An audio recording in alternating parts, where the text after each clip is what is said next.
Just let it in.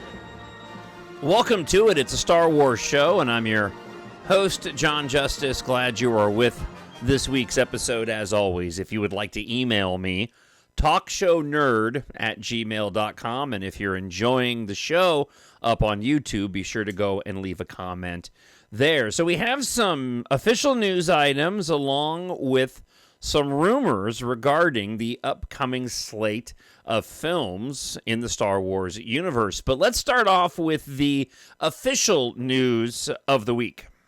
We are the spark that'll light the fire that'll burn the First Order down. As announced at StarWars.com, for its 50th anniversary, Star Wars A New Hope will get a theatrical re-release in 2027. So this would be May of 2027. Now, here's where the fun begins on this. Eckhart's Ladder, it is a content producer on YouTube that I follow. Many people do. He's got a pretty big following. He reported some news about a week or so ago that images and videos had leaked online of the original trilogy and the potential of what these leaked images and video meant, that currently Lucasfilm was working on doing an upgrade to the original trilogy. Now, the original trilogy has been transferred a few times now, leading into the Blu-ray releases, the subsequent 4K releases, that which has been posted on Disney+, and there's been additional changes even beyond the special editions that have occurred in these transfers from the original film. Most recently, Kathleen Kennedy traveled overseas and took part in an official screening of an original print of the theatrical version of the film, which actually received quite a bit of criticism from those that saw it. Basically saying, while the quality of the film was good, the film in and of itself was certainly showing its age based off of just how outdated those original special effects looked. Now, granted, back when the film was released in 1977, they were groundbreaking. We'd never seen anything like that. George Lucas, of course, in 97 went about going and making the special editions, of which I'm a fan, made alterations to the original special effects, added in some new scenes as well, and those are the versions that have been updated along the way ever since. Now, what Eckhart's Ladder has been reporting is that these new images that leaked online in videos show that they're doing yet another upgrade that might be for this theatrical re-release. Now, the assumption still is that this will end up being the special editions of the of the film. However, he states that there's a possibility here that these could be Lucasfilm going back to the original transfer to give us an updated version of the original film as it was released in theaters. Now, I highly doubt that, but we could be seeing further changes taking place to the original trilogy ahead of its and A New Hope's theatrical re-release. Now, many individuals have pointed to that in one way or another, the films have all received some sort of theatrical re-release. Certainly The Empire Strikes Back, Return of the Jedi. I don't know the last time when A New Hope was put out.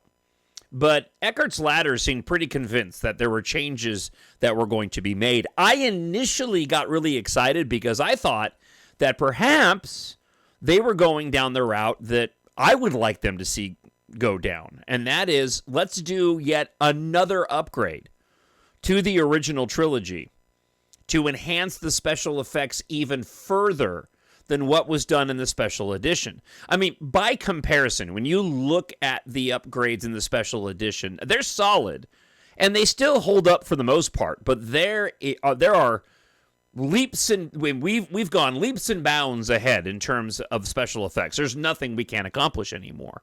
And I personally, while I know this will not be popular among a large portion of the fandom, I would love to see Lucasfilm go back in and make major renovations to the film. We won't change any dialogue, don't change the nature of the sound effects or anything like that, and certainly don't remove any more, don't remove any scenes or add any scenes. But you could do huge upgrades to all three of those films to put them more in line with the prequel and the sequel trilogy.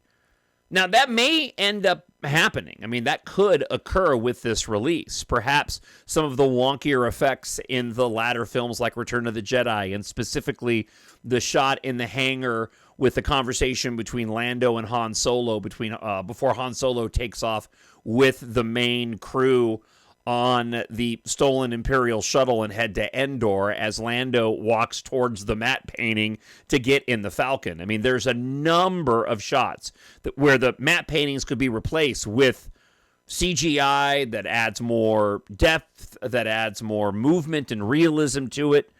I would personally love to see that happen. I mean, it's a step down from what I had suggested, which was sacrilege to some, that we actually do just a full-blown reboot of Star Wars A New Hope with a new cast of characters and just tell the story again. That being said, I'm kind of excited for this and the possibilities. Obviously, they're making preparations to release this theatrically. This could be, the original version that we saw in theaters, or it could be the special edition merely given a clean upgrade, or it could be the special edition. I'd love to hear what you want, though. I mean, what do you want out of a Star Wars A New Hope? Would you love to see, or would you like to see, I don't want to put words in your mouth, would you like to go and see any of these changes? I'd love to know what you think. TalkShowNerd@gmail.com. Let's get to some of the rumors this week. This is not going to go the way you think.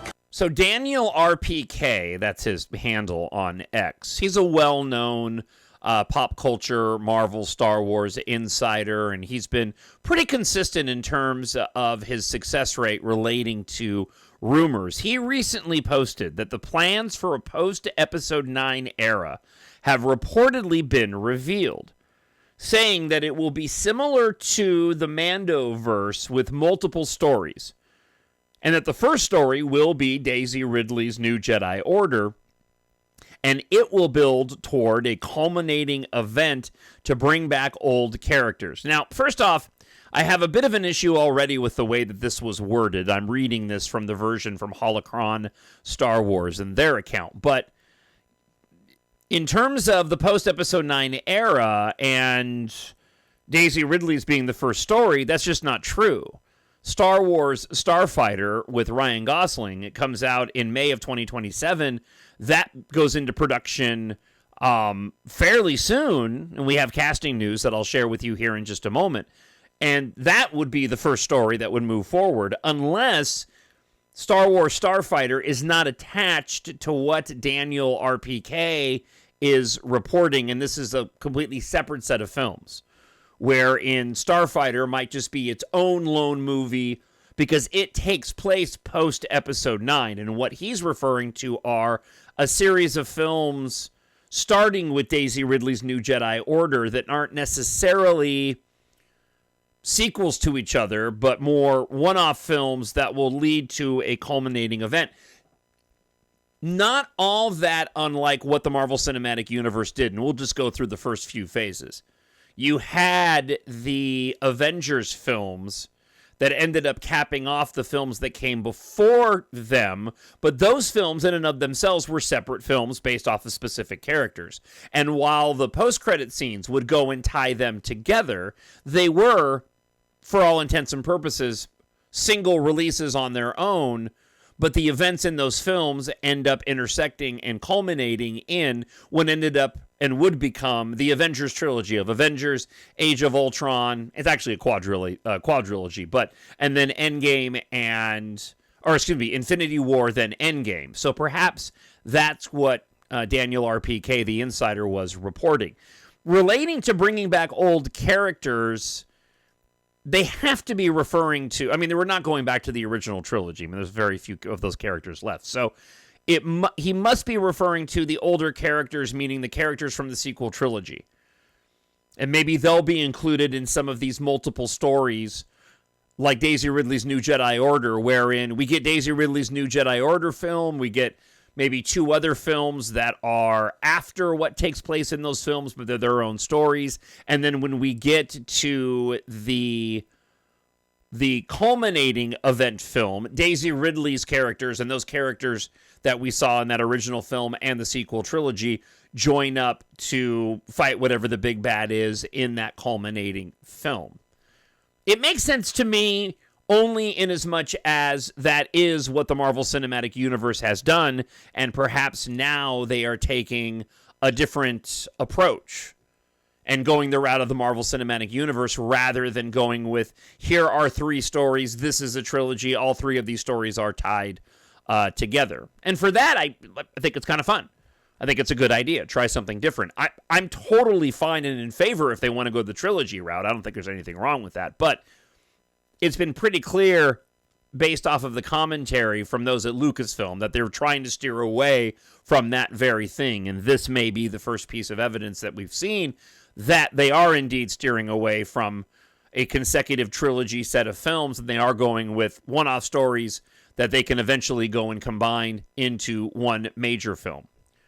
In the meantime, speaking of Star Wars Starfighter, Jeff Snyder and his The Snyderverse, he's reporting that Matt Smith of House of the Dragon, he was also a smaller role in Terminator Genesis, he was in Pride, Prejudice, and Zombies. He's done a lot of different stuff. He was actually rumored to have been playing a young Palpatine in Episode 9, even though that role never really came to fruition. What Jeff Snyder is reporting is that he's actually set to play the villain in Starfighter, starring Ryan Gosling. Mia Goth will play another villain, and as Jeff says, frankly, both she and Smith have the right look. Totally agree. I'm told, says Jeff Snyder, the Force won't be with Smith, who is playing some kind of military general in the film, which takes place 5 years after the events of Episode 9, The Rise of Skywalker. Our understanding is that the Daisy Ridley New Jedi Order film takes place 15 years after the events of The Rise of Skywalker. So I would think it makes sense that Starfighter would fit into those other plans, and perhaps that was a mistake in terms of the reporting. I just don't know why, if you're going to be doing what I suggested initially and what is being reported in these solo films leading to one big film, why you wouldn't end up including Starfighter in here, especially given the cast. So I'm going to venture a guess that this is part of the plan as well, relating to that reporting from before. Sean Levy is, of course, directing the film from a script from Jonathan Trooper. Production is slated to start this fall, ahead of the film's theatrical release in May on May 28th of 2027. Matt Smith and Ryan Gosling have actually worked together before. They were in Gosling's directorial debut, The Lost River, back in 2014.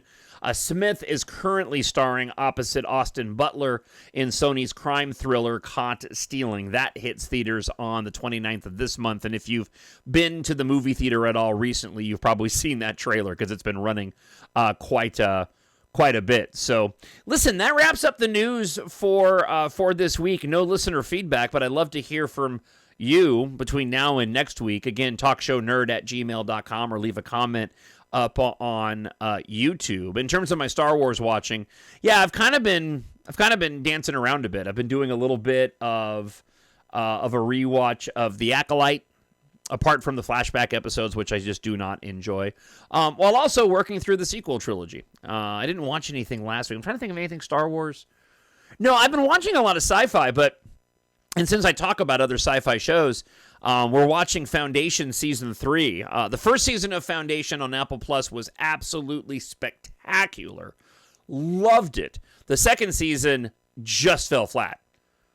Didn't like it for an abundance of reasons, and so the wife and I went in sort of cautiously optimistic based off of the trailers for Season 3, and so far it has not disappointed at all. Season 3 of Foundation has been really, really good, and it speaks to also releasing one episode a week, because we've had a chance to talk about it and anticipate the new episode every single Friday rather than binge watching it once it becomes available. So that's fun. The journey, is able to continue a little further than if you have all the episodes there to watch all at once. So been really enjoying that. And there's also, if you're looking for just a quick, tight, fun 90-minute sci-fi film on Disney Plus, and it might be through Hulu.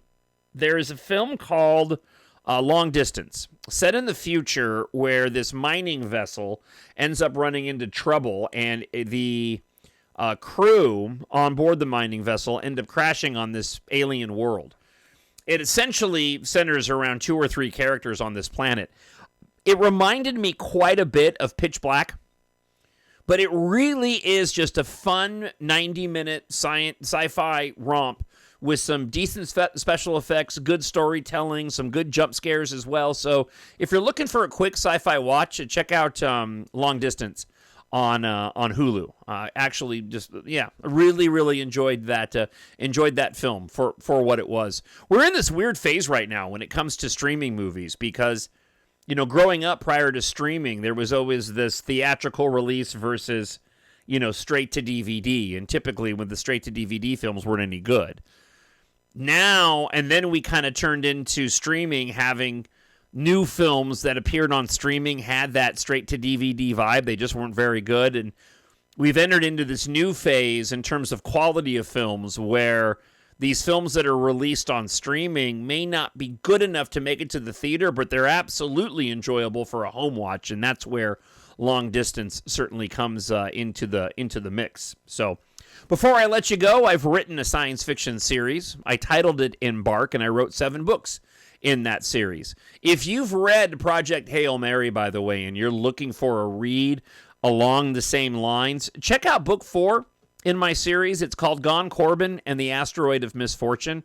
It continues the story from the first 3 books, and it serves as a bridge to the second 3 books, both of which make up trilogies, but it is its own solo EMBARK adventure. You don't have to have read any of the other books in the series to read Corbijn and the Asteroid of Misfortune, but if you enjoyed, again, Project Hail Mary, and you're looking for something along the same lines, this humorous survival film of a former rock star turned intergalactic messenger whose ship gets battled in the middle of the war taking place in book 3 in my series, and ends up getting wounded, the ship does, and he crash lands on an asteroid and chaos ensues.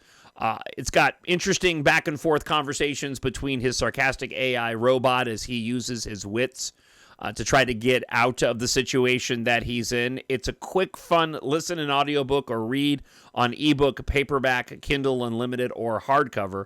So definitely go and check that out. And if you're just looking for an entry point into my series, that's probably a really good one. The other 6 books in the series are written in third person, omniscient. So you kind of get everybody's point of view. I wrote Corbijn from a first person's perspective. So go and check that book out, Corbijn and the Asteroid of Misfortune. If you like the writing in that book, then you kind of know what you're going to get when it comes to the rest of my series. Or you can just start with EMBARK Book 1. They're all available on Amazon.com, so treat yourself, a friend, or a family member with sci-fi. My series was written for adults, but I made them age appropriate for children 11 and older. Head on over to Amazon.com. You like science fiction, you like space opera, and you want it to be epic, filled with cool technology, romance, and a ton of action, EMBARK is perfect for you. Amazon.com and search for Jon, Jon Justice. That's it for this week. Thank you so much for checking out the episode. I look forward to your emails and comments on YouTube. Until then, I hope wherever you are, you're happy, you're healthy, and you're safe. God bless, and I'll talk to you again next week. Bye. The Force will be with you, always. My nerd world.